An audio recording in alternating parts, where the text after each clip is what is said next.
El viejo psiquiátrico de Texcoco, electrochoques, maltratos y pacientes borrados de los registros. El olor llegaba antes que cualquier otra cosa. Así lo recordaba Remedios Salazar cada vez que alguien le preguntaba por el Hospital Psiquiátrico del Valle, que así lo llamaban los viejos de Texcoco, aunque su nombre oficial hubiera cambiado 3 veces en 50 años, como cambian los nombres de las cosas que los gobiernos quieren que la gente olvide. Un olor a humedad antigua, a desinfectante barato y a algo más difícil de nombrar. Algo que se quedaba pegado en la ropa y en el pelo y que Remedios tardó meses en dejar de sentir cuando por fin dejó de trabajar ahí. Pero eso fue mucho después. Al principio, cuando llegó por primera vez con 17 años a solicitar trabajo como auxiliar de limpieza, lo único que olió fue a oportunidad. Su madre llevaba 3 meses enferma. Su hermano menor necesitaba útiles para la escuela. El dinero que entraba de lavar ropa ajena no alcanzaba ni para la semana. Y el psiquiátrico, ese edificio gris y largo, con rejas en todas las ventanas y un pino solitario en el patio principal, que siempre parecía estar a punto de morir, pero nunca terminaba de hacerlo, pagaba cada quincena, puntual, sin preguntar demasiado. La encargada de limpieza, una mujer de unos 50 años llamada doña Celia, la miró de arriba abajo en la pequeña oficina de admisión. ¿Has trabajado en hospital antes? No, respondió Remedios. Pero sé limpiar bien, mi madre me enseñó. Aquí no es como limpiar una casa, dijo doña Celia. Aquí hay cosas que ver que no se ven en otros lugares. ¿Tienes estómago? Tengo necesidad, respondió Remedios. Doña Celia asintió como si esa fuera la única respuesta aceptable. Empiezas el lunes. Antes de continuar, si estas historias de lugares olvidados y personas que nadie quiso escuchar te llegan al alma, te invito a suscribirte al canal y a dejarme en los comentarios desde qué ciudad o país me estás viendo. Ese pequeño gesto ayuda muchísimo a que más personas conozcan estos relatos.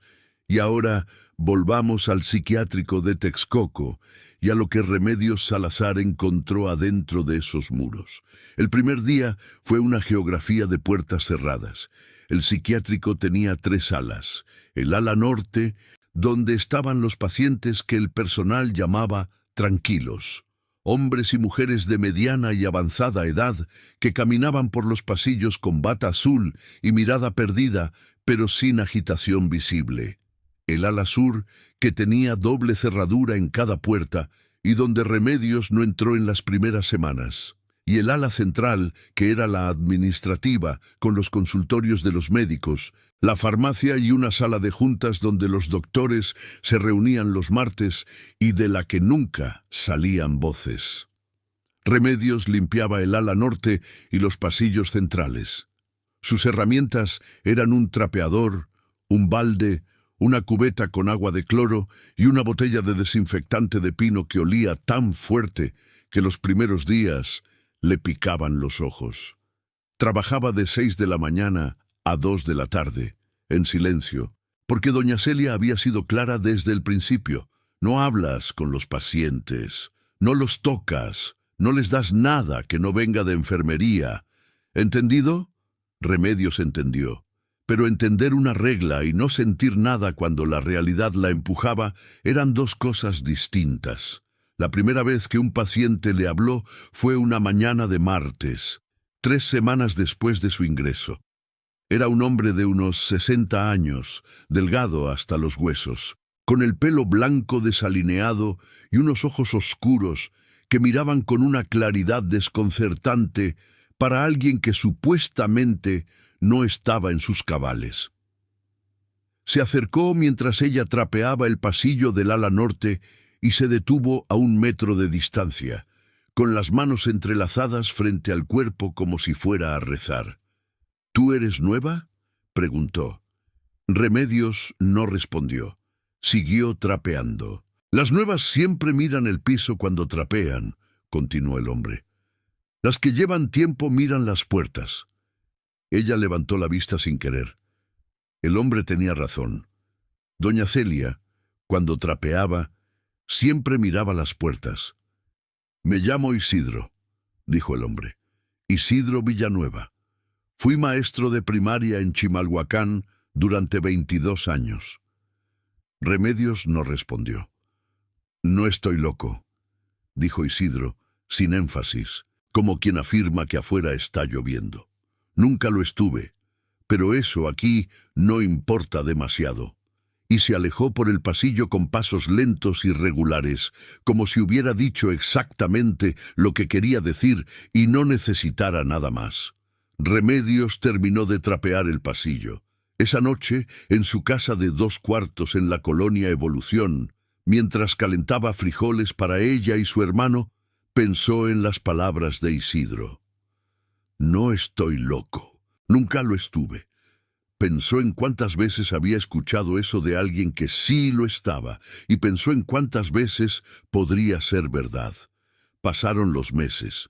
Remedios aprendió la gramática silenciosa del psiquiátrico. Qué puertas crujían, qué enfermero llegaba tarde los viernes, en qué hora del día los pasillos quedaban casi solos. Cuándo era mejor no pasar por cierto corredor porque el doctor Gálvez estaba de mal humor y tomaba su mal humor con quien tuviera cerca. El doctor Gálvez era el director médico del Ala Sur. Tenía unos 50 años, complexión robusta, bigote entrecano y una manera de caminar que ocupaba más espacio del necesario, como si el pasillo entero le perteneciera. Los enfermeros lo saludaban con una deferencia que tenía más de miedo que de respeto, y los pacientes del ala norte se ponían rígidos cuando lo veían pasar, aunque él ni siquiera los mirara. Remedios lo observó durante semanas antes de formarse una opinión. Su opinión fue: ese hombre hacía daño. No tenía pruebas todavía. Era solo esa certeza que se desarrolla en las personas que han aprendido a leer ambientes desde chicas, porque en su casa también había que leer el estado de ánimo de alguien para saber cómo moverte. La confirmación llegó una mañana de octubre, cuando Remedios llegó más temprano de lo habitual, porque el camión había tardado menos, y las puertas del ala sur estaban abiertas por un problema con la cerradura que un técnico estaba revisando. Desde el pasillo, sin entrar, vio. No vio todo, solo un momento, un fragmento, una camilla, correas en las muñecas, un paciente que no gritaba, pero cuyo cuerpo estaba arqueado de una manera que el cuerpo humano no debería arquearse, y el doctor Gálvez de espaldas, ajustando algo en una máquina que Remedios no supo nombrar ese día, pero que aprendería a nombrar después. Electrochoque. Se fue antes de que alguien la viera. Esa tarde, trapeando el pasillo norte, pasó junto a Isidro. Él la miró. «¿Ya viste algo?», dijo en voz baja. Ella no respondió.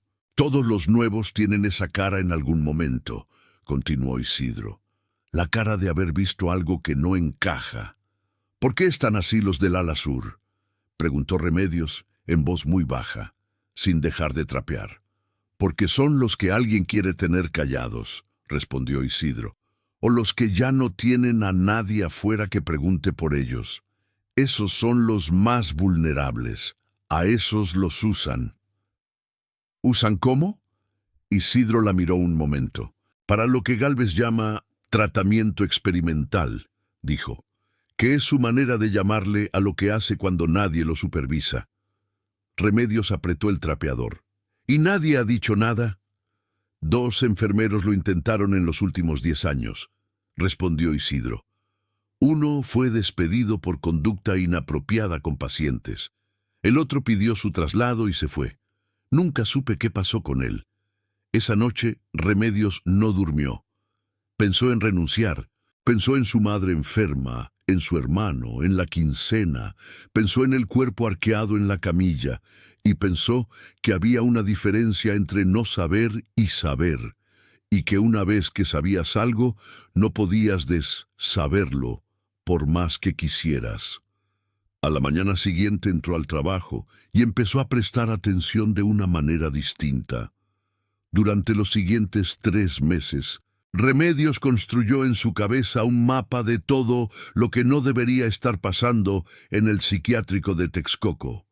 Lo hacía con la herramienta que tenía más a mano, la memoria.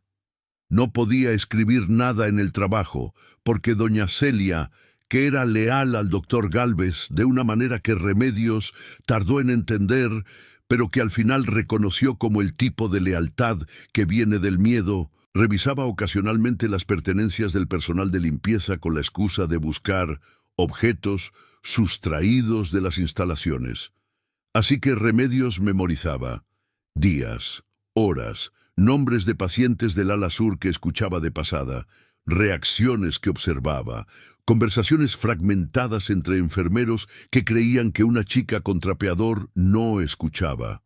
Aprendió que el ala sur tenía 23 pacientes registrados oficialmente, pero que en algunas noches, según comentó un enfermero del turno nocturno llamado Aurelio, sin saber que ella lo escuchaba, había camas que no estaban en el conteo del día, pero sí en el de la noche.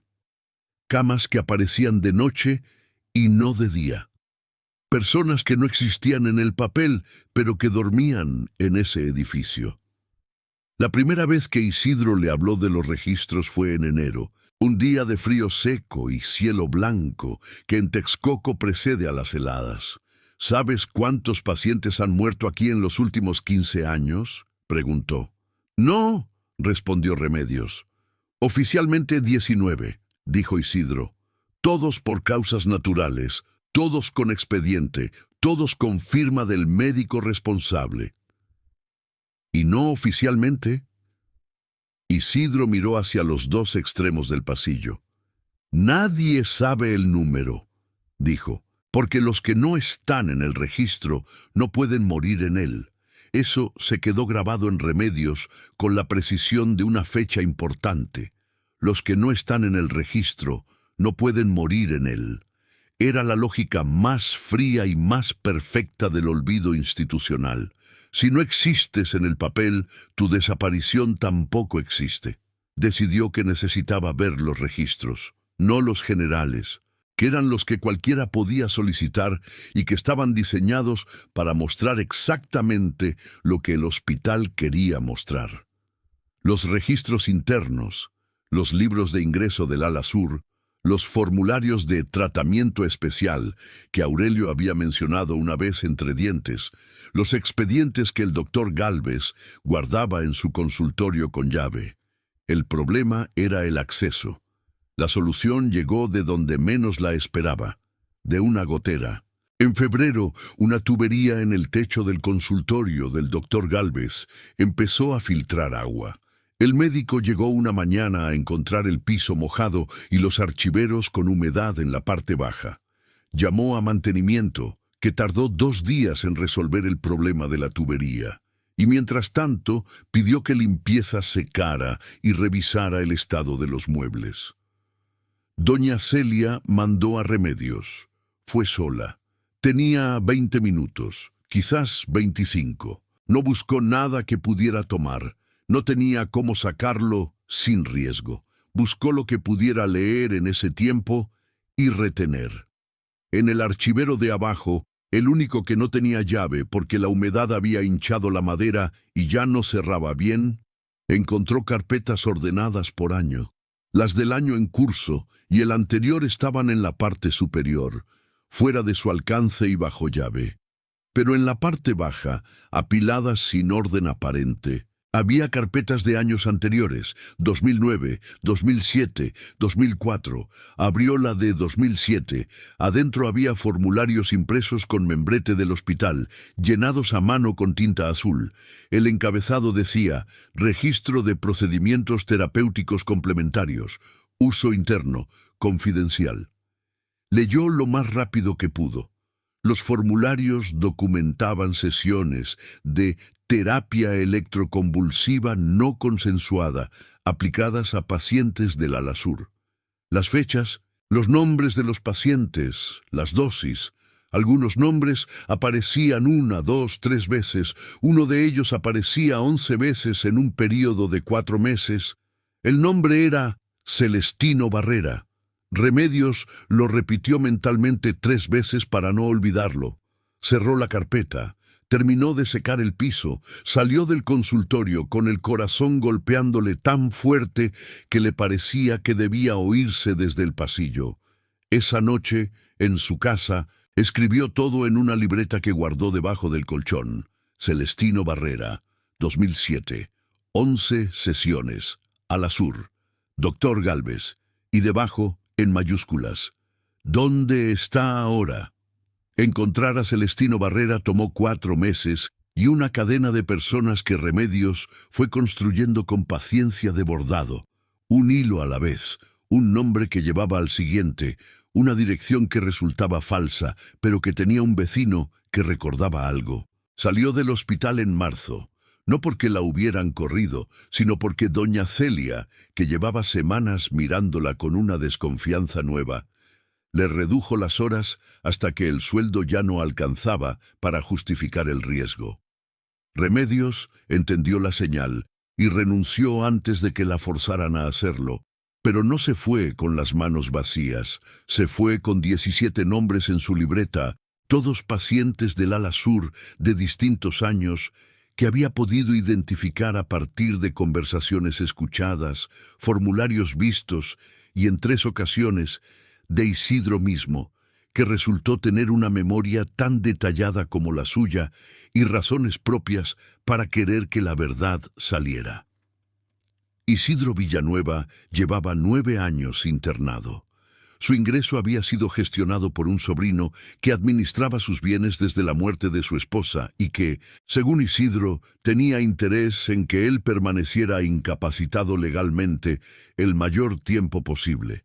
El diagnóstico en su expediente decía esquizofrenia paranoide de inicio tardío, una clasificación que cualquier psiquiatra independiente, le dijo Isidro con amargura clínica, habría cuestionado desde el primer día. ¿Y no puede salir?, preguntó Remedios la última vez que habló con él antes de renunciar. No sin alguien afuera que lo solicite formalmente y con un perito que avale mi estado, respondió. Mi sobrino es mi tutor legal. Sin su firma o una orden judicial, no puedo hacer nada. ¿Tienes otros familiares? Una hija, dijo Isidro. Vive en Tlalnepantla. Nos distanciamos cuando entré aquí porque me dijeron que yo mismo había pedido el internamiento, que estaba muy mal y lo había pedido yo. Y no fue así. Isidro la miró con esos ojos claros que no encajaban con ninguna locura. Yo no pedí nada, dijo. Una mañana llegó mi sobrino con 2 hombres que dijeron ser médicos. Me pusieron una inyección y desperté aquí. Remedios salió ese día con el nombre de la hija de Isidro escrito en su libreta. Lucía Villanueva, Tlalnepantla. La encontró 6 semanas después, tras preguntar en 3 lugares equivocados y uno correcto. Vivía en una unidad habitacional de interés social, trabajaba en una maquiladora de ropa y tenía 2 hijos pequeños. Cuando Remedios se presentó en su puerta y mencionó el nombre de su padre, la mujer se quedó inmóvil en el umbral. «Mi papá está muerto», dijo. «Me lo dijeron hace 3 años». Silencio. «No está muerto», dijo Remedios. «Está en el psiquiátrico de Texcoco. Yo trabajé ahí. Lo conocí». Lucía tardó un momento en reaccionar. Luego abrió la puerta del todo. Lo que siguió fue la parte más difícil y más lenta, construir un caso lo suficientemente sólido como para que alguien con poder real lo tomara en serio. Remedios no era abogada, ni periodista, ni activista. Era una muchacha de 22 años, de la colonia Evolución de Texcoco, con 4º de secundaria. Una libreta llena de nombres y la convicción absoluta de que lo que había visto no podía quedar sin consecuencias. Lucía, que resultó ser una mujer de carácter firme, una vez que superó el shock inicial, se convirtió en su aliada más cercana. Juntas, fueron a la Comisión Nacional de los Derechos Humanos con una denuncia escrita que Remedios había redactado con la ayuda de un señor jubilado de su colonia que había sido secretario en un juzgado y que les cobró 200 pesos por revisar el lenguaje legal. La primera respuesta de la CNDH fue un acuse de recibo con número de folio. La segunda, 3 semanas después, fue una carta que les informaba que el caso había sido turnado para análisis. La tercera nunca llegó. Fueron entonces a un periódico local de Texcoco. El reportero que las atendió escuchó durante 20 minutos, tomó notas y les dijo que necesitaba corroborar la información antes de publicar cualquier cosa. Eso fue en mayo. En agosto, Remedios lo llamó. «Estamos trabajando en ello», dijo el reportero. «Estas cosas llevan tiempo». Remedios colgó. Esa tarde fue a visitar a su madre, que ya estaba mejor, pero caminaba despacio, y le contó todo por primera vez. Su madre la escuchó sin interrumpir. «¿Y qué vas a hacer?», preguntó al final. «Seguir», respondió Remedios. «¿Aunque no te hagan caso?» «Aunque no me hagan caso», confirmó. Su madre la miró con esa expresión particular que tienen las madres cuando reconocen en sus hijos algo que pusieron ellas sin saberlo. «Entonces sigue», dijo. «Pero come bien, no se puede pelear con el estómago vacío». El punto de quiebre llegó de una dirección inesperada. Una mujer llamada Fernanda Orozco, que trabajaba como trabajadora social en un DIF municipal de Texcoco, y que, al enterarse por una conocida común de lo que Remedios estaba haciendo, la buscó una tarde en su casa. Fernanda tenía 35 años, lentes de armazón oscuro y una manera directa de hablar que Remedios agradeció desde el primer momento. «Tengo información que puede complementar la tuya», dijo, sentada en la sala pequeña de la casa de Remedios con una carpeta sobre las rodillas. «Llevo 2 años documentando casos de personas que ingresaron al psiquiátrico y de las que sus familias nunca volvieron a tener noticias. Fui a la CNDH el año pasado. Me dieron folio». «A mí también», dijo Remedios. Las 2 mujeres se miraron. «¿Tienes nombres?», preguntó Fernanda. «17», respondió Remedios. «Yo tengo 11», dijo Fernanda, «pero solo 3 coinciden con los tuyos», lo que significaba que la lista real era mucho más larga de lo que cualquiera de las 2 había calculado por separado. Unieron sus documentos esa noche sobre la mesa de la cocina de Remedios, con café y luz de foco, porque la lámpara de la sala había tronado esa semana y todavía no había dinero para reponerla. 25 nombres únicos. 25 personas que habían entrado al psiquiátrico de Texcoco y de las que nadie afuera sabía con certeza qué había sido de ellas. Fernanda conocía a una periodista de investigación en la Ciudad de México que había cubierto casos de abusos en instituciones psiquiátricas privadas. Se llamaba Marcela Fuentes y tenía reputación de no soltar un caso una vez que lo tomaba. La contactaron al día siguiente. Marcela Fuentes llegó a Texcoco un viernes por la mañana en un coche compacto con la salpicadera abollada y una grabadora digital que colocó sobre la mesa antes de sentarse. «Cuéntenme todo», dijo. «Desde el principio». Remedios habló durante 2 horas. Marcela no la interrumpió una sola vez. Al terminar, cerró su libreta y la miró. «¿Tienes miedo de que esto salga publicado?», preguntó. «Tengo más miedo de que no salga», respondió Remedios. Marcela asintió. «Voy a necesitar tiempo para corroborar, y voy a necesitar que Lucía Villanueva hable también, como familiar directa de un paciente activo». «¿Crees que lo hará?». «Ya habló conmigo», dijo Remedios. «Contigo hablará también». La investigación de Marcela Fuentes duró 3 meses más y fue para Remedios el período más extraño de todo el proceso. el de esperar que otro hiciera el trabajo que ella había iniciado, confiando en que lo hiciera bien, sin poder controlar nada.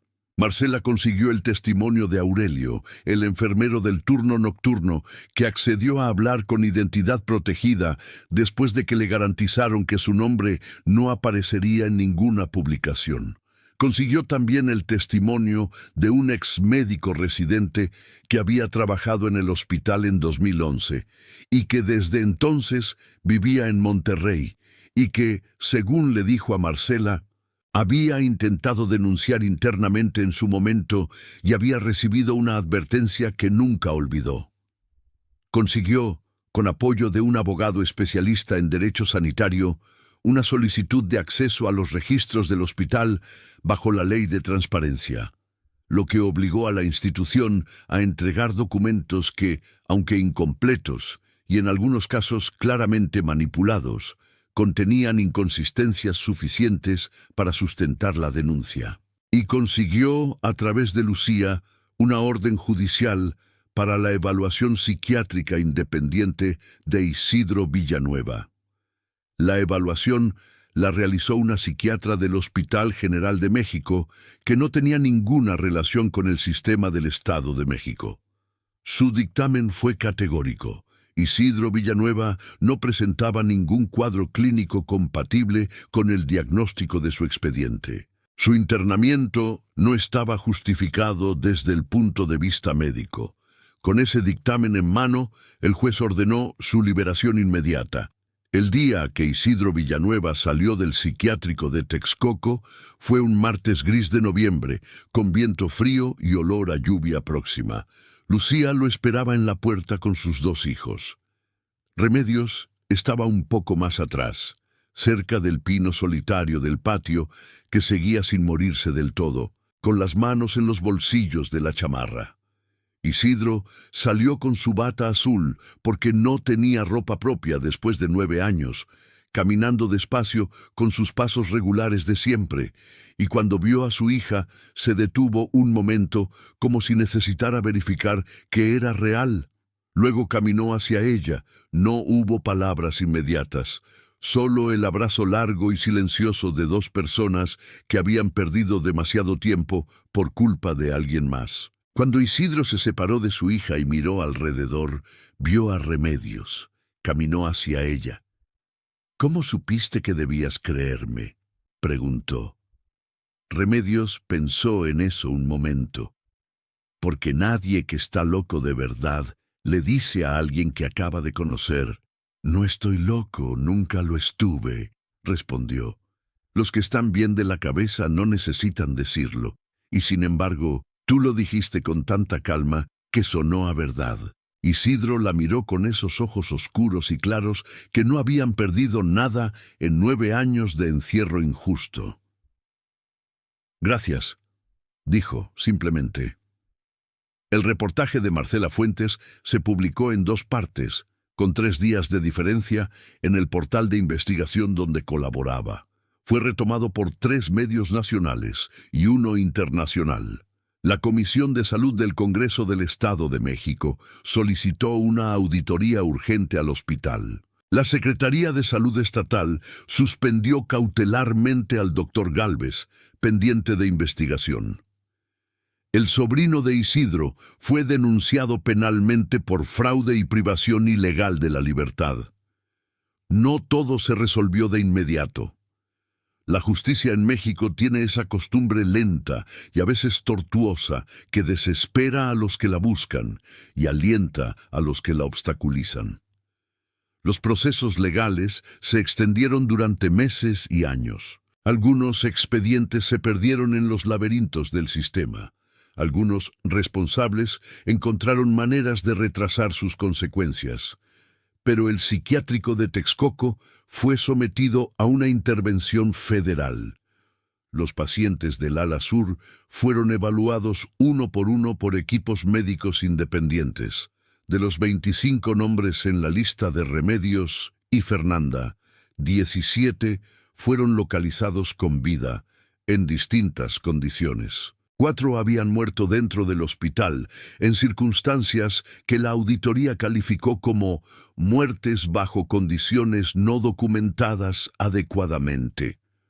4 más seguían sin localizar en los registros, lo que abrió una investigación paralela que todavía continuaba. Remedios supo los resultados de a poco, en mensajes de Fernanda y llamadas de Marcela, mientras ella seguía con su vida. Consiguió trabajo en una farmacia del centro de Texcoco, ayudaba a su madre en casa, acompañaba a su hermano a la escuela los días que podía. Una tarde recibió una carta. Era de Isidro, escrita a mano, con letra de maestro, clara, pareja, con los márgenes respetados como si el papel fuera un salón de clases. Le contaba que vivía con Lucía y sus nietos en Tlalnepantla, que había recuperado parte de sus bienes gracias a un proceso legal que el abogado de Lucía llevaba, que había vuelto a leer, que era lo que más había extrañado en 9 años. Al final de la carta decía: cuando estaba adentro me repetía que alguien, en algún momento, iba a mirar donde los demás miraban el piso. No sabía que ibas a ser tú, pero en retrospectiva tiene sentido. Los que limpian saben dónde está la suciedad real. Remedios leyó la carta 2 veces. La dobló con cuidado.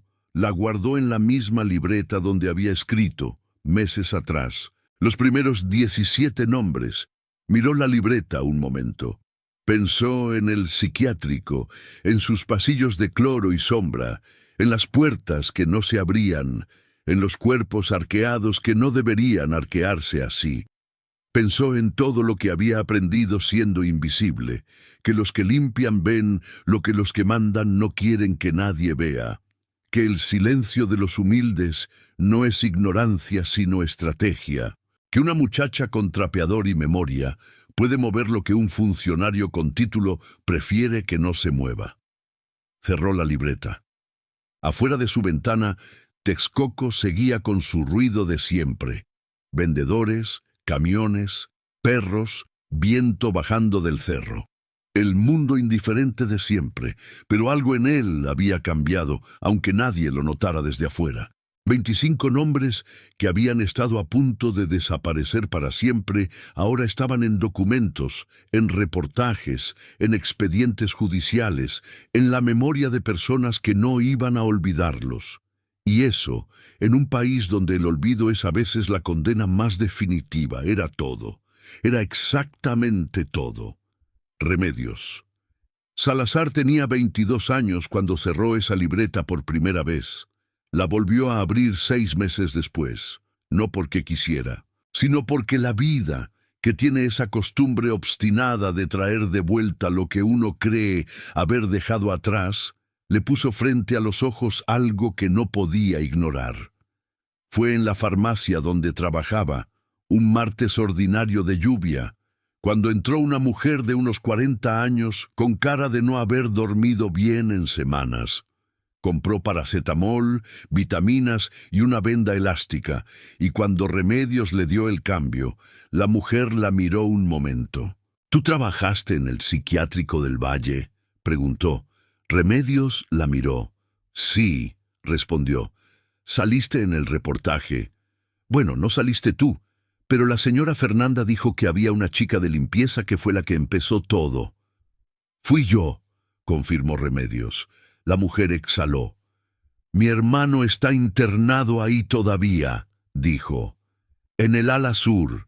Desde la intervención dijeron que lo iban a evaluar, pero ya pasaron 4 meses y nadie me da información. Cada vez que llamo me dicen que el expediente está en proceso. Remedios la miró un momento. Pensó en decirle que ya había hecho lo que podía, que tenía trabajo, que su madre todavía necesitaba ayuda, que había dado suficiente. Pensó en Isidro. Pensó en la carta doblada dentro de la libreta. ¿Cómo se llama su hermano?, preguntó. La mujer se llamaba Patricia Ríos, y su hermano se llamaba Gerardo, 37 años, maestro de secundaria en Chiconcuac, internado hacía 16 meses bajo un diagnóstico de episodio maníaco severo, que su familia nunca había podido verificar porque el hospital no les permitía acceso a su expediente completo bajo el argumento de confidencialidad terapéutica. Remedios reconoció el patrón con la certeza de quien ha aprendido a leer una letra que antes no conocía. Confidencialidad terapéutica era la frase que usaban cuando no querían que afuera supieran lo que adentro ocurría. Esa noche llamó a Fernanda. «Tengo un caso nuevo», dijo. Hubo una pausa breve al otro lado. «Cuéntame», respondió Fernanda. La intervención federal al psiquiátrico había cambiado la superficie, pero no necesariamente el fondo. El doctor Gálvez había sido suspendido, sí, pero en su lugar habían puesto a un médico interino llamado doctor Peralta que, según los reportes de Marcela Fuentes, que seguía monitoreando la situación, tenía vínculos laborales previos con Gálvez que nadie en la Secretaría de Salud había considerado un conflicto de interés, o que sí lo habían considerado y habían decidido ignorarlo. Las dos cosas eran igualmente posibles y, en el fondo, igualmente reveladoras. Fernanda se reunió con Patricia Ríos al día siguiente y revisó el caso. Había irregularidades claras en el proceso de internamiento. El diagnóstico inicial había sido firmado por un médico que no tenía especialidad en psiquiatría. El consentimiento informado tenía una firma que Patricia juraba no reconocer como la de su hermano, y la notificación a la familia había llegado 48 horas después del internamiento, en cuando legalmente debía hacerse en las primeras 6 horas. Era el mismo manual, diferente paciente. Fernanda contactó al abogado que había trabajado el caso de Isidro, el abogado que se llamaba Rodrigo Mesa, y que había aceptado el primer caso casi como favor, pero que ahora lo llevaba con convicción propia, revisó los documentos de Gerardo Ríos y confirmó lo que todas sospechaban. «Hay suficiente para solicitar una evaluación independiente de emergencia», dijo. «Con el precedente del caso Villanueva, un juez debería concederla en menos tiempo. Tardó 3 semanas, no menos, pero llegó». La psiquiatra independiente que evaluó a Gerardo Ríos fue la misma del caso de Isidro, quien había pedido expresamente participar en cualquier caso nuevo relacionado con ese hospital. Su dictamen llegó una tarde de martes. Remedios estaba en la farmacia cuando Patricia le mandó un mensaje con una sola línea. Dijo que no hay justificación clínica para el internamiento. Gerardo Ríos salió del psiquiátrico de Texcoco 17 días después, con una orden judicial en mano y su hermana esperándolo en la puerta. Remedios no fue esa vez. No porque no quisiera, sino porque entendió que su lugar no era siempre en el centro de las cosas. Su lugar era donde hacía falta, encontrando el primer hilo, jalándolo con paciencia, pasándoselo a quien pudiera tejer con él. Eso también era un oficio. No tenía nombre oficial, pero era real. Los meses siguientes trajeron más casos, con la lentitud y la irregularidad de las cosas que se mueven por voluntad humana y no por decreto. Algunas semanas no pasaba nada. Otras llegaban 2 o 3 personas nuevas con historias que se parecían demasiado entre sí para ser coincidencia. Remedios, Fernanda y Rodrigo Mesa formalizaron lo que habían estado haciendo en una figura legal mínima, una asociación civil sin financiamiento externo, sin oficinas propias, sin nombre rimbombante. La registraron como Memoria y Trato Digno AC y pusieron como domicilio fiscal la farmacia donde trabajaba Remedios, con permiso del dueño, un señor mayor que le dijo que le parecía bien siempre que no lleguen manifestantes a asustar a los clientes. Marcela Fuentes publicó un seguimiento del caso original 9 meses después del primer reportaje. En él documentaba que la Auditoría Federal había encontrado 118 inconsistencias en los expedientes del hospital entre 2005 y 2022, que 4 funcionarios de la Secretaría de Salud Estatal habían sido separados de sus cargos como resultado de la investigación y que el caso penal contra el doctor Gálvez y el sobrino de Isidro avanzaba, aunque lentamente, en el juzgado correspondiente. Mencionaba también a Memoria y Trato Digno AC como la organización que había iniciado el proceso y que seguía activa. Era la primera vez que el trabajo de Remedios tenía nombre en un texto que alguien más pudiera leer. Leyó el párrafo 3 veces. Lo sintió extraño, como verse en un espejo que no reconoces del todo, porque en él apareces haciendo algo que no sabías que eras capaz de hacer. Una tarde, semanas después, recibió la visita de una estudiante de trabajo social de la Universidad Autónoma del Estado de México, que hacía su tesis sobre instituciones psiquiátricas y mecanismos de denuncia ciudadana. La chica tenía 20 años, lentes redondos y una libreta nueva con espiral plateado. Le hizo preguntas durante 1 hora. Al final preguntó, ¿qué fue lo más difícil de todo el proceso? Remedios pensó. Que nadie te cree al principio, respondió. No porque seas mentirosa, sino porque eres nadie. Una chica de limpieza con cuarto de secundaria que dice que en el psiquiátrico pasan cosas malas. Cualquiera puede desestimarte con una mirada. Eso es lo más difícil. Seguir cuando nadie te está mirando todavía. ¿Y cómo lo hiciste? Escribiendo los nombres, dijo Remedios. Cada vez que dudaba si valía la pena, abría la libreta y leía los nombres. Y pensaba que cada uno de esos nombres era una persona real que había entrado a ese lugar y de la que nadie afuera sabía qué había pasado. Y se me quitaban las dudas. La estudiante anotó eso con cuidado. ¿Sigue usando la libreta?, preguntó. Sigo, respondió Remedios.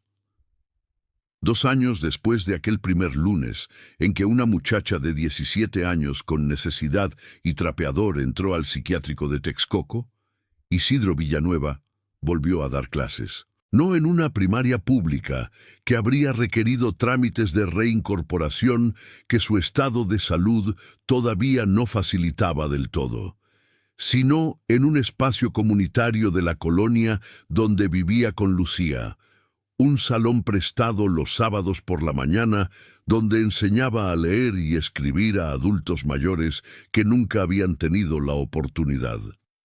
Lo hizo sin que nadie se lo pidiera. Lo hizo porque era lo que sabía hacer y porque 9 años de encierro injusto le habían enseñado, entre otras cosas, que el tiempo que queda se usa o se desperdicia y que desperdiciar tiempo era la única forma de darle la razón a quienes habían intentado borrarlo. Remedios fue a verlo un sábado. Se sentó al fondo del salón y lo observó enseñar. La pizarra pequeña, los marcadores de colores, los adultos mayores inclinados sobre sus hojas con esa concentración particular de quien aprende algo que siempre quiso aprender y que pensaba que ya era demasiado tarde. Isidro la vio al terminar la clase. Caminó hacia ella con sus pasos de siempre. «¿Cómo van los casos?», preguntó. «Lentos, pero van», respondió ella. «¿Y tú cómo estás?». Remedios pensó en la pregunta un momento. Era la que menos se hacía a sí misma. «Bien», dijo. «Cansada a veces, pero bien. El cansancio de hacer lo correcto es distinto al de hacer lo que toca», dijo Isidro. «El primero se descansa, el segundo se acumula». Remedios lo miró. «¿Eso lo aprendiste en 22 años de dar clases?». «Lo aprendí en 9 años de no poder darlas», respondió. Afuera, Texcoco seguía siendo Texcoco. El mercado, el ruido, el frío que baja del Iztaccíhuatl en las mañanas de invierno, La vida cotidiana de una ciudad que no sabe que en uno de sus edificios grises, con rejas en las ventanas, ocurrieron cosas que no deberían haber ocurrido. Pero había personas que sí lo sabían ahora.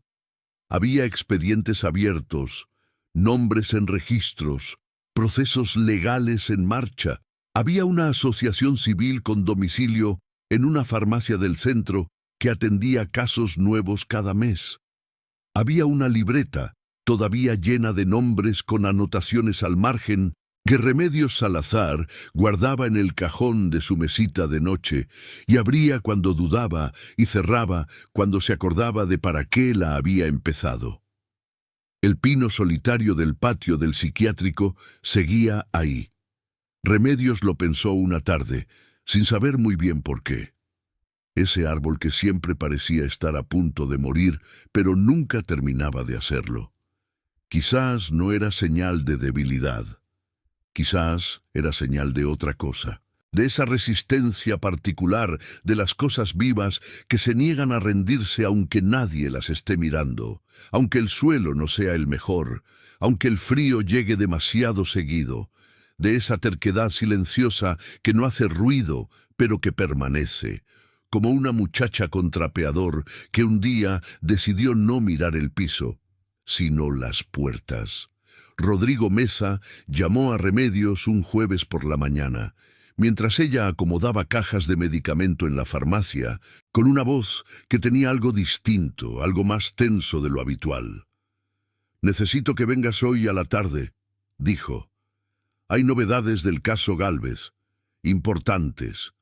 Remedios acomodó la última caja. «A las 5», respondió. Las novedades eran esto. El juzgado había programado por fin la audiencia inicial del proceso penal contra el doctor Armando Gálvez Serrano, 3 años después de su suspensión cautelar.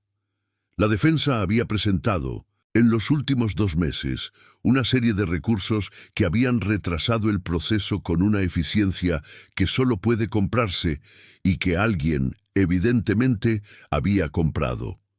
Pero el juez había rechazado el último recurso esa semana con un auto que Rodrigo leyó como señal de que el caso por fin iba a moverse. «¿Cuándo es la audiencia?», preguntó Remedios. «En 6 semanas», respondió Rodrigo. «Y van a necesitar testimonios directos, no solo documentos, testimonios de personas que estuvieron ahí». Silencio. Remedios sabía a dónde llevaba eso.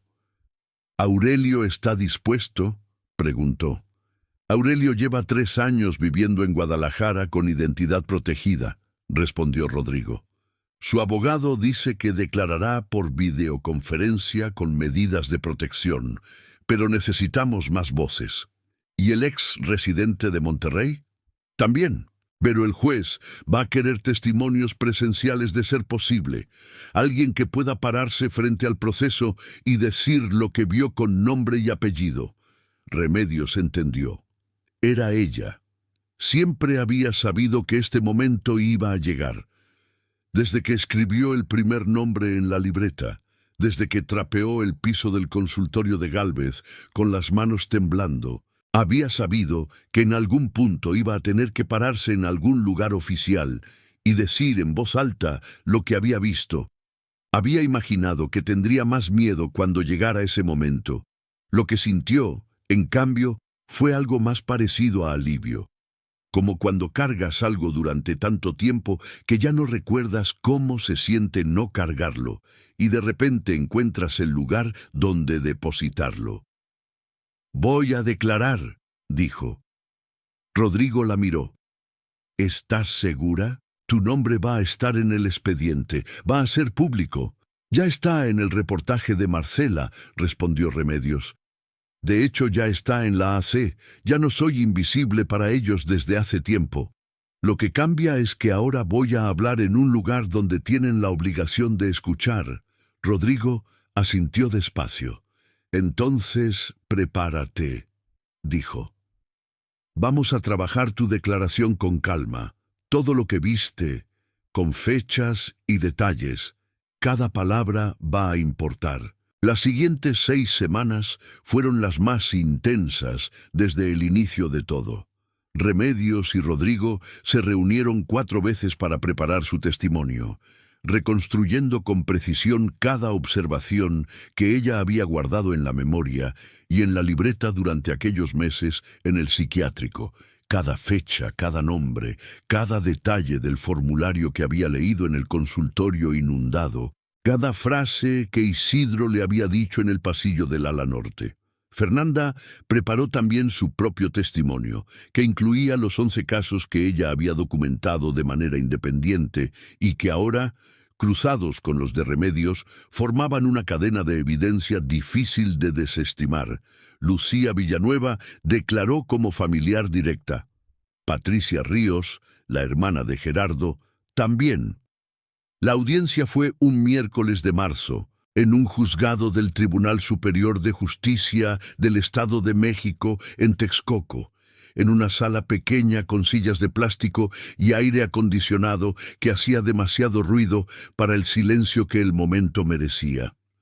Remedios llegó con ropa formal que Lucía le había prestado porque ella misma dijo que no tenía nada apropiado para un juzgado y que eso no podía ser. Un traje prestado no cambia lo que vas a decir, le dijo Lucía, pero te hace sentir que ocupas el espacio que mereces. Tenía razón. Remedios ocupó el espacio. Cuando le dieron la palabra, habló durante 40 minutos sin que le temblara la voz. Describió el hospital, los pasillos, el olor, las puertas cerradas, el momento en que vio al paciente en la camilla con las correas en las muñecas. Describió los formularios que había leído en el consultorio inundado. Describió a Isidro, sus palabras, su claridad imposible de falsificar.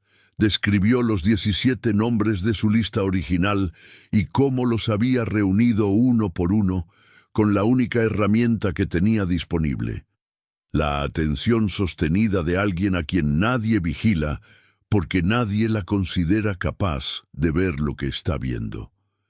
La defensa de Gálvez intentó descalificarla. El abogado defensor, un hombre de traje gris y voz suave que usaba la suavidad como arma, le preguntó si tenía formación médica. No, respondió Remedios. ¿Formación legal? No. ¿Algún título profesional que respalde su capacidad para interpretar lo que dice haber visto? Remedios lo miró. Tengo memoria, respondió. Y tengo una libreta con nombres, fechas y detalles que empecé a escribir hace 3 años. Si la formación profesional hubiera sido suficiente para resolver esto, ya lo habría resuelto alguien con título. No lo hizo nadie. Lo empecé yo. En la sala hubo un silencio que duró exactamente 3 segundos. Luego el juez pidió que se continuara con el interrogatorio. Pero esos 3 segundos los sintió Remedios como algo que valía lo que habían costado. El proceso penal, como todos los procesos, tomó más tiempo del que nadie quería.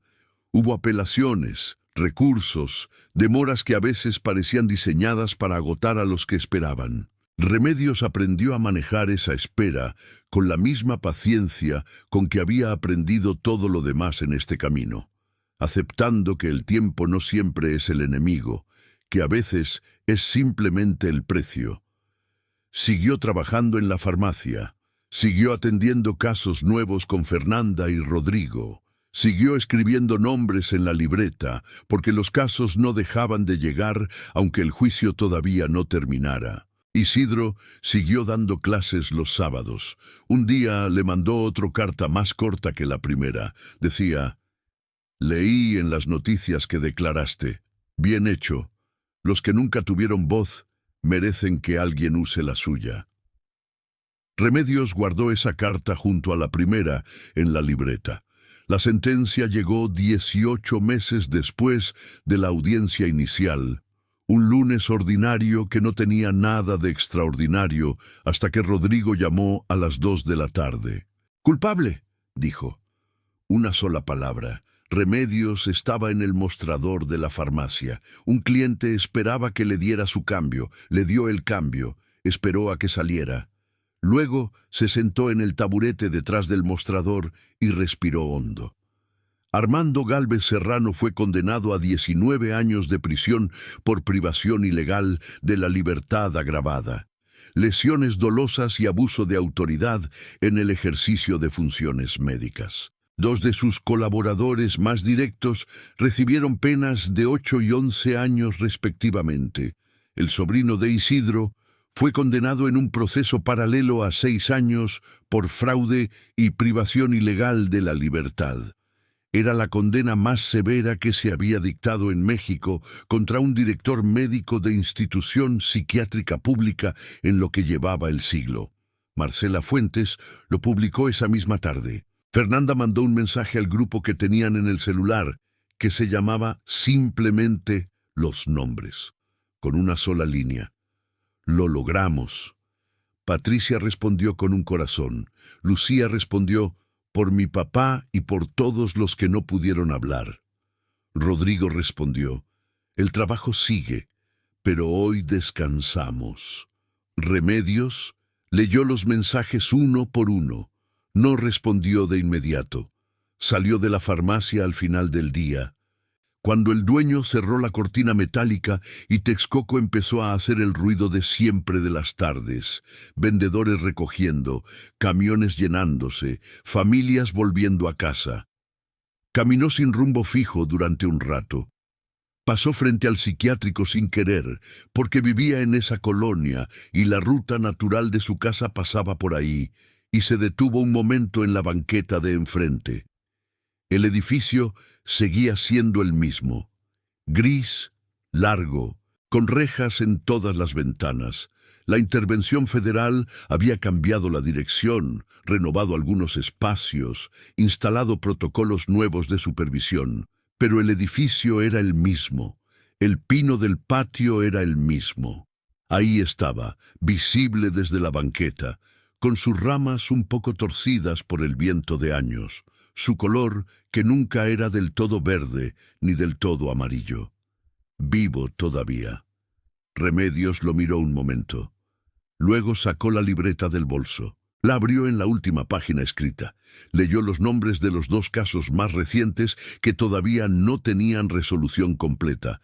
2 personas cuyas familias seguían esperando claridad sobre su paradero dentro del sistema. Tomó el bolígrafo. Escribió debajo: audiencia pendiente. Seguimiento próxima semana. Cerró la libreta, se la guardó en el bolso y echó a caminar hacia su casa, con el frío de marzo bajando del cerro y las luces de Texcoco encendiéndose una por una en la tarde que caía.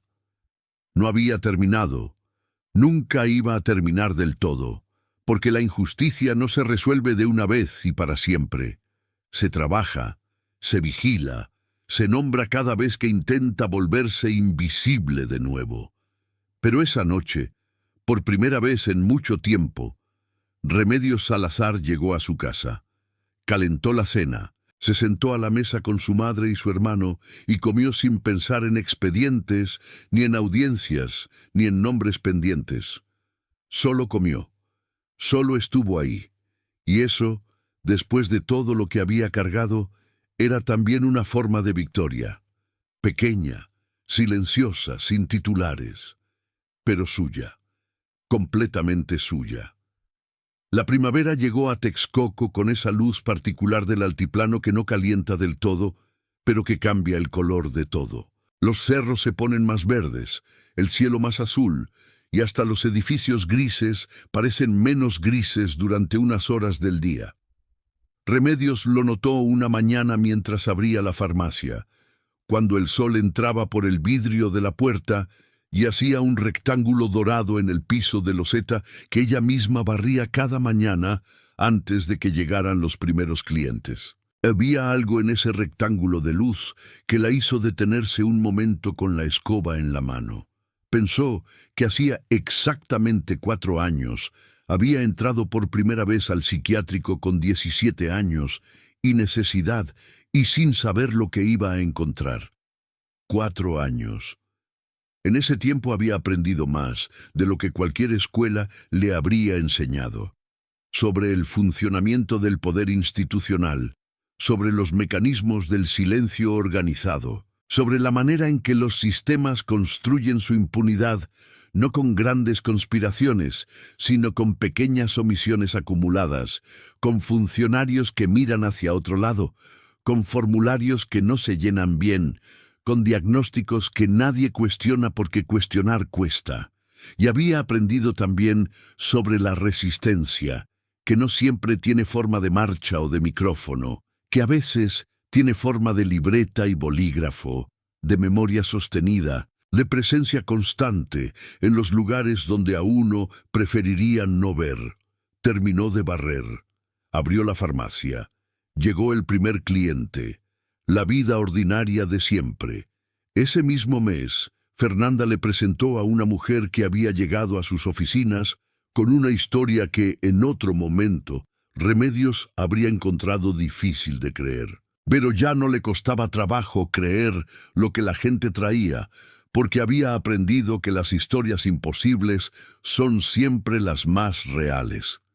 La mujer se llamaba Soledad, tenía 48 años y buscaba a su madre, que había sido internada en el psiquiátrico de Texcoco en 2018 bajo un diagnóstico de demencia severa, y de quien el hospital había informado su muerte en 2020, sin permitir a la familia ver el cuerpo, argumentando protocolo sanitario por enfermedad infecciosa.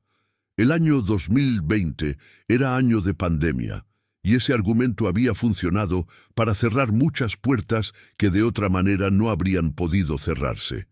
Soledad había guardado silencio 2 años por el peso del duelo y la confusión, pero algo la había empujado a volver a preguntar.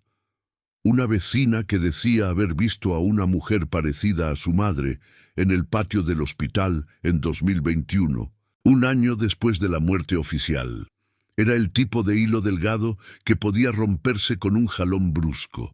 Remedios lo tomó con las 2 manos y lo jaló despacio. Rodrigo Mesa solicitó acceso al expediente de la madre de Soledad bajo la ley de transparencia. El hospital tardó 30 días en responder, el máximo legal, y entregó documentos con varias páginas tachadas bajo el argumento de protección de datos personales de terceros, lo cual, en un expediente individual, no tenía ningún sentido jurídico, pero era una táctica de dilación que conocían bien. Rodrigo presentó un recurso de revisión ante el INAI. Mientras tanto, Remedios buscó por otro camino. Contactó a 3 ex empleados del hospital que habían salido después de la intervención federal y que en distintos grados habían mostrado disposición a hablar. 2 no quisieron involucrarse en un caso nuevo. El tercero, una enfermera de turno nocturno que había trabajado en el ala sur durante los años de pandemia y que vivía ahora en Ecatepec, aceptó reunirse. Se llamaba Verónica, tenía 51 años y una expresión de alguien que ha cargado algo que no le correspondía cargar y que está buscando el lugar correcto donde dejarlo. Se reunieron en una cafetería neutral, a mitad de camino entre Texcoco y Ecatepec, una tarde de miércoles. Verónica pidió café y no lo tomó. ¿Qué quieren saber?, preguntó.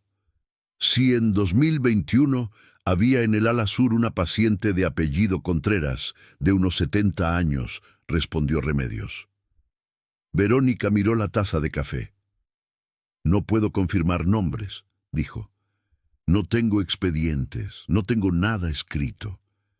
¿Puede confirmar si había pacientes que aparecían como fallecidos en el registro pero seguían físicamente en el hospital? Silencio largo. Remedios esperó. Había aprendido que el silencio de las personas que saben algo y están decidiendo si contarlo, no se interrumpe, se sostiene, se deja ser. Había una práctica, dijo Verónica finalmente en voz baja. Durante la pandemia, Algunos pacientes fueron declarados fallecidos en el registro para evitar que las familias solicitaran visitas o traslados. Era más fácil administrar el ala así, según decía el doctor Peralta, sin familiares preguntando, sin trámites de visita, sin complicaciones. Pausa. ¿Y los pacientes?, preguntó Remedios. Seguían ahí, respondió Verónica, vivos, sin saber que para afuera estaban muertos. Remedios sintió algo frío recorrerle la espalda, no de miedo, de reconocimiento. Era la misma lógica que Isidro le había explicado años atrás con otras palabras. Los que no están en el registro no pueden morir en él. La versión pandémica de esa lógica era su inverso perfecto. Los que están muertos en el registro no pueden exigir derechos desde él. El mismo mecanismo, distinta dirección, idéntico resultado. Personas borradas de la realidad oficial, mientras la realidad física seguía silenciosa detrás de las rejas. Verónica declaró ante Rodrigo Mesa con identidad protegida esa misma semana. Con su testimonio y el recurso de revisión del INAI, que resolvió a favor de la entrega completa del expediente en un plazo de 15 días hábiles, Rodrigo pudo acceder a documentos que confirmaban que la madre de Soledad había sido declarada fallecida el 14 de abril de 2020, pero que había registros de medicación a su nombre con fechas posteriores, hasta junio de 2021. Medicación que no se administra a alguien que lleva meses muerto. La solicitud de evaluación independiente llegó al juzgado el siguiente martes. Esta vez el proceso fue más rápido, porque había precedente y porque el juez que atendió el caso era el mismo que había dictado sentencia en el proceso de Gálvez y que conocía el historial del hospital con una familiaridad que lo hacía menos dispuesto a aceptar dilaciones. El equipo de evaluación ingresó al hospital acompañado de un actuario judicial. Encontraron a la madre de Soledad. Estaba viva. Tenía 72 años, estaba delgada y confundida, pero estaba viva. Cuando Rodrigo le dio la noticia a Soledad por teléfono, Remedios estaba sentada en la misma silla de siempre en la oficina, con la libreta abierta sobre las rodillas. Escuchó el llanto de Soledad al otro lado de la línea. No era el llanto del dolor, era ese otro llanto que no tiene nombre preciso, pero que todos reconocen. El de algo que se creía perdido para siempre y que de repente resulta que no. Remedios cerró la libreta un momento. La apretó contra el pecho. Pensó en su madre, que estaba mejor, y que esa tarde iba a hacerle caldo de pollo porque era jueves, y los jueves desde siempre habían sido día de caldo en su casa. Pensó en Ezequiel, el marido de refugio de la carretera México-Toluca, cuya historia había llegado a sus oídos a través de Marcela Fuentes, que cubría varios frentes similares y que a veces les compartía casos que se cruzaban con el trabajo de la asociación. Pensó en todos los nombres que había escrito y en los que todavía faltaba escribir, y pensó que la justicia, en este país y en este tiempo, no era un destino al que se llegaba. Era un camino que se caminaba sin mapa, con la única guía de saber que el siguiente paso iba en la dirección correcta, aunque no se viera el final. La madre de Soledad fue trasladada a una institución geriátrica independiente, con supervisión de la asociación y atención médica adecuada. El proceso de reunificación familiar fue lento, porque la señora necesitaba tiempo para recuperar orientación y porque Soledad necesitaba tiempo para aceptar lo que había encontrado después de 2 años de duelo. Pero se reunieron. Un domingo por la tarde, en el departamento de Soledad en Texcoco, con caldo en la estufa y la televisión apagada, porque había cosas más importantes que hacer que ver televisión. Remedios no estuvo ahí. No porque no la hubieran invitado, sino porque decidió que ese momento pertenecía a ellas y a nadie más. Lo supo esa noche por un mensaje de Soledad que decía solamente: «Mi mamá me reconoció. Tardó un rato, pero me reconoció. Gracias». Remedios leyó el mensaje sentada en su cama, con la libreta en el regazo. Escribió en la última página disponible: «Caso Contreras, resuelto, madre e hija reunidas». Cerró la libreta. Era la primera vez en 4 años que la cerraba sintiéndola por un momento completa. No porque todos los casos estuvieran resueltos, nunca lo estarían todos al mismo tiempo, sino porque ese día, ese mensaje, ese caldo en la estufa de soledad que ella no había probado, pero podía imaginar, representaban exactamente la razón por la que había empezado, no la justicia abstracta de los libros. La justicia concreta y pequeña y real de una madre que reconoce a su hija después de 2 años de silencio impuesto. Eso, exactamente eso. Apagó la luz. Se quedó un momento en la oscuridad de su cuarto, escuchando los sonidos nocturnos de Texcoco, que eran los mismos de siempre. Perros, un camión lejano, alguien que ponía música en el edificio de enfrente. Pensó en la muchacha de 17 años que había entrado al psiquiátrico con necesidad y sin saber lo que iba a encontrar. Pensó en lo que esa muchacha habría dicho si le hubieran contado lo que vendría. Los nombres, los expedientes, los juzgados, las declaraciones, las reuniones en cocinas pequeñas con café que se enfría, las esperas en pasillos de fiscalía, los momentos de duda, los momentos en que algo se resuelve y uno siente que el peso se reparte aunque no desaparezca. Probablemente esa muchacha habría tenido miedo. Probablemente habría pensado que no era para ella, que ella era solo una chica de limpieza con cuarto de secundaria y necesidad. Y sin embargo, lo había hecho todo.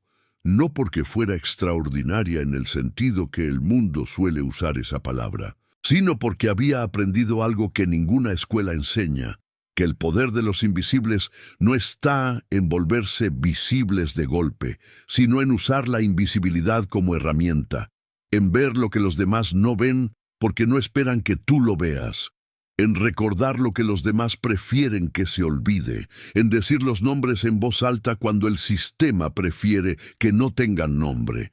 Esa era la única habilidad que había necesitado. Y la había tenido desde siempre.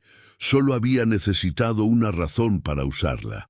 El psiquiátrico de Texcoco seguía en pie, como siguen en pie los edificios, aunque cambien quienes los habitan y lo que en ellos ocurre.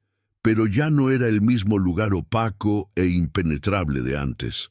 Tenía supervisión externa trimestral, tenía protocolos revisados. Tenía el peso de un proceso judicial que lo nombraba por lo que había sido y que servía de advertencia para lo que no debía volver a ser.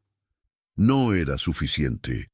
Nunca es suficiente cuando se trata de proteger a los más vulnerables. Pero era más que nada. Y de nada a algo hay una distancia que se mide en nombres escritos en libretas, en madrugadas en pasillos de fiscalía, en cafés compartidos en cocinas pequeñas, en la voz de una muchacha de 22 años que se para frente a un juez y dice lo que vio con nombre y apellido. Remedios. Salazar se durmió esa noche con la libreta cerrada en el cajón de la mesita. Mañana habría nombres nuevos. Mañana habría casos que atender, trámites que seguir, personas que esperaban que alguien llegara con una libreta y les dijera: ya no están solos en esto. Pero esa noche no. Esa noche simplemente durmió y fue suficiente.